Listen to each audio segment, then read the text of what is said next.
Awesome.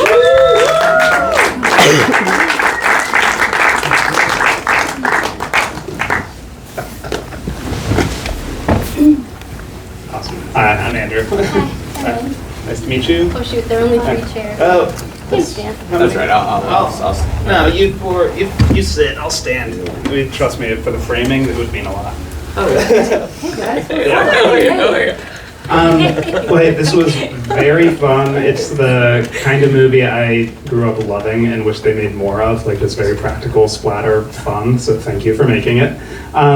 You have also won some awards. So the Filmmakers Award for Outstanding Direction in Horror goes to Ren, and the Filmmakers Award for Outstanding Originality in Horror as well. So those are the awards.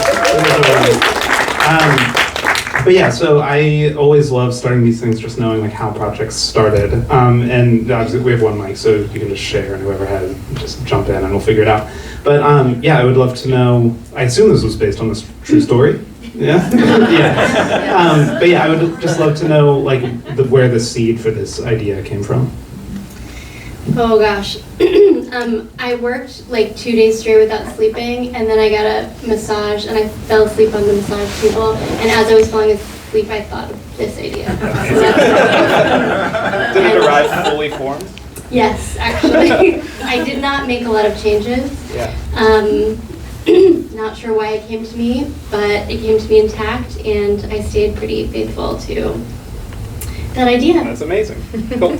I'm going to grab that chair, but while I do, what was the writing process like? Because this is so inventive and so full of gore gags and everything, but I'm just curious how that all came to be.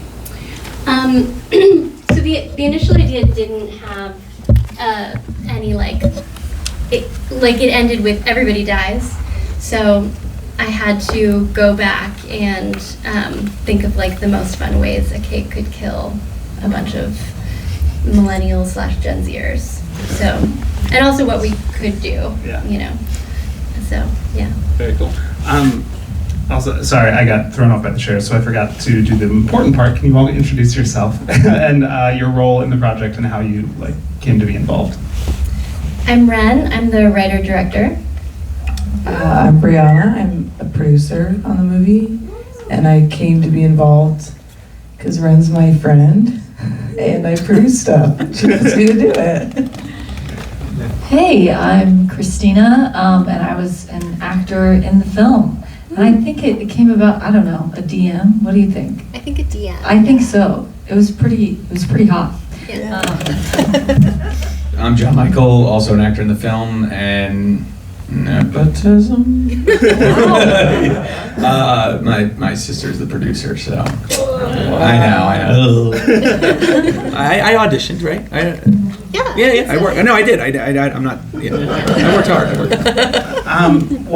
One thing I love about this are all the practical effects, which I'm sure are like its whole story of its own. So I'm curious how you pulled off so much of this. It seems like it's full of it too. Like there's so many. It must have been a lot of work.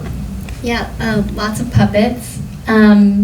We had a special effects house make them and puppet them, but it was really kind of all hands on deck. I mean, John Michael was puppeteering tentacles. I was splattering blood on the wall. The part where the sliding glass door gets blood splattered on it, that was practical. I shot a blood cannon in my own house, which was a really bad idea. But yeah, I mean, everybody helped out. Brianna was on the floor in blood being eaten by the cake, you know. It was, we had a lot of hands, so. That's cool. Was it very messy? Yes. It was insane. It was really bad. Yeah. It was really, really bad. Yeah. Brianna she was very traumatized by how much blood there was. There was blood in the skylights. It was really, really bad. Is it still there? Probably. Yeah. We moved. Smart, very smart. Well, I would love to know, because I just love practical effects, so I'm going to have questions like, how did you work with the puppet house to make them, and then were they kind of designed based on what you knew you could pull off practically, or did you dream them up and then we're going to find it, or all that? I mean, I designed all of them. like the puppets, and I storyboarded all the practical effects beforehand, and some of them we were able to get exactly what we wanted, and some we had to sort of like renegotiate. I mean, Christina getting her face blown off, that was like exactly what it was like in the storyboards, so that was really fun. But we had to pivot a few things on set, but we made it work. Yeah, that's cool. What was the single hardest shot to pull off in the movie for any reason? I don't know. The blood cannon thing was just like stressful because we had like one shot to do that, 2 shots to do it. Like, didn't we only have a few cannons to go off? I just remember being really stressed for that for some reason, other than just blood about to go in the skylight and we had to clean it up after. Yeah. That was a nightmare. But I remember that one being, we were all sitting outside just like crossing our fingers. Yeah, that was our martini. Yeah. Oh. I mean, honestly, every single practical shot, for the most part, was not like resettable. So we had one chance, and we just had to make it work. And luckily, most things turned out really well. But almost all the practical shots, like we were just like this. Yeah. Well, it's very fun. Are there specific movies that influenced you? Like, this is full of style and fun, and I'm just curious. Oh God, I should have thought about this beforehand. I mean, I love grindhouse movies, and I just like a lot of gore, and I like a lot of practical gore. I mean, Dead Alive is one of my favorite movies. Wow. So, if you can just like fill a room with blood, then I'm gonna like it. Early Hellraiser, stuff on a real high budget.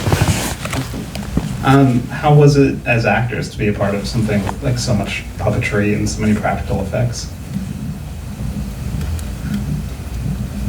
It was so fun. It was like, before this, I was normal, and then after I was like, I feel cool and brave now, because I went through this process. Because we went out, we like drove out to the desert, and then I had to do that, for the first time, I had to do that face molding thing where you breathe through a straw, and they have all the, they mold your face. And I held Lindsay Ames' hand for 20 minutes, and then I was like, and now I'm an adult, because, I really grew up. I really grew up. And you guys taught me so much on that road trip. I feel like you guys had, anyway, it was really fun to be a part of. Lots of laughs, because everything was just always the craziest shot that was happening. I totally agree, and it was just cool to, like you said, be a part of I felt like the cast also got to be a part of the puppets, and I thought one of the hardest shots, you had a beautiful cake, and we had to like smash it. Oh yeah, with the And that was like 1 or 2, I think we had 2 cakes. Yeah. And I was like, I don't really want to do this. And then, It's a lot of pressure. Yeah, it worked out, yeah. That's cool. Well, great. Do we have any questions from the audience? Yes, in the back. Yeah, very little shop of horrors. I was really curious, like editing-wise, were there moments, like with the puppetry, where you guys had to like shoot at a higher FPS so that it looked like realistic, so you could speed up and slow down what the puppet was doing? Because I know they did that in Little Shop. Just curious. Yeah. So basically, what camera trickery did you need to pull off all the puppetry? No, that was too advanced for us. We just we had a great editor, and he was able to make it work. And things that didn't quite work in frame, we cut around really aggressively, but we shot everything. Yeah, super fun. Do we have any more questions? Yes. Hi. Really enjoyed it.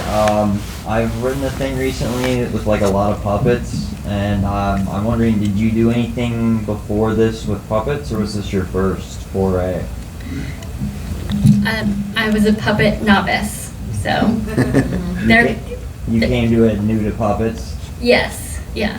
Would you recommend, like, you seem to like have a good impression of the people you worked with on this one?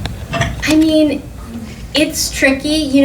I had a great VFX artist, my friend Kelsey, her husband, who was able to cut out all the puppeteers and stuff. That was really useful. But it's more complicated, and you have a lot of people just standing in frame. So that can be difficult. They're also expensive to make, but super fun. And I think cool when you see them. How did you go about finding like the puppet house and the people to make it? It was a recommendation from somebody who did special effects makeup. Cool. Can you say that name of the puppet house one more time? It was Eric Fox Studios. Thank you. Cool. Do we have any other questions? No? I'm curious, were there any surprises in post-production? Like the shots that didn't work or things that you had to cut and changes? Or was it all like pretty much as conceived?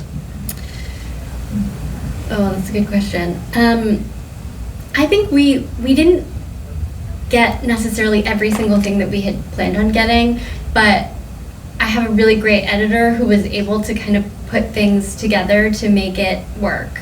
And I was surprised that it worked as well as it did. He's kind of a magician, so that was great. That's cool. Do you know what's next for this, or are there ways that people here can support it?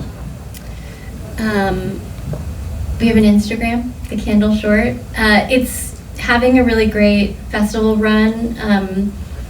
I haven't heard back from more in LA, but it's playing all over the country and in Europe, and so, That's awesome. Yeah. Well, any last questions? Okay, well, congratulations. It's a very, very fun film. Well done. Give it up for the crew of The Candle.